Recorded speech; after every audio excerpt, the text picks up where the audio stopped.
ناروغانو او ناروغ لرونکو ته د لا ښه خدماتو په موخه د خوست یاتمې ریاست د هڅو لړۍ د دغه ریاست صحي قوانینو د تطبیق مسؤلینو له لوري د خوست ولایت صبریو یعقوبی ولسوالۍ کې خصوصي کلینیکونو او درملتونونو څخه نظارت ترسره شو. دوی له وخت تیر درمل راټول کړل او هغه درملتونونه کلینیکونه یې مهرلا کړل چې د روغتیا وزارت پلان مطابق یې خدمات نه کول.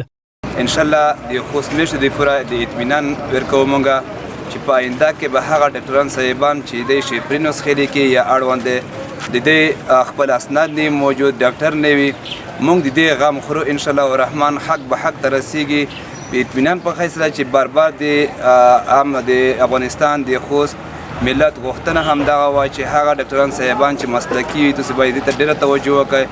دې پوره موږ ان شاء الله بار د دې نظارت لپاره چې موږ غواړو چې نظارتونه وکړو ان شاء الله اطمینان په حیث باندې موږ د سلسله جاري ساتو. ځایي اوسیدونکو د روغتیا ریاست وروستي اقدامات وستایل او زیاته یې کړه چې له دې کار سره به رنځ لرونکو ته د پام وړ ښه خدمات ترسره شي. د دوی په خبره چې لا هم په لرو پرتو سیمو کې ځینې غیر مسلکي کسان د طبابت دندې مخکې وړي. نو دغه په عام خلکو د پوره خو ډېره ګټه لري. دغه څارنې چې دی کوي لکه هغه درملتونونه چې دوايي اکسپایر دوايي یا کم اکسپایر ورکوي بې کیفیته وي د هغې مخنیوی وکړي. د عامو خلکو د پوره همدا پکار ده چې داسې ډاکټران چې د معلومې په سیمه کې چې هغه متخصص نه وي یا تجربه نه لري د هغې دپاره باید نه ویل شي. چې یو فارمسیست راغلی د ډاکټر په ځای باندې ناسته مریض هم ګوري، الټراساونډ هم کوي، وین هم چیک کوي، هر څه ګوري، دوا هم په خپله باندې ورکوي. دی فارمسیست راغلی ځان ډاکټر خلکو ته معرفي کړی. ډېر ټیم دپاره پکار دي چې هم پوښتنه وشي د فارمسیست د ډاکټر باید د دې ترمنځ توپیر وشي، فرق وشي.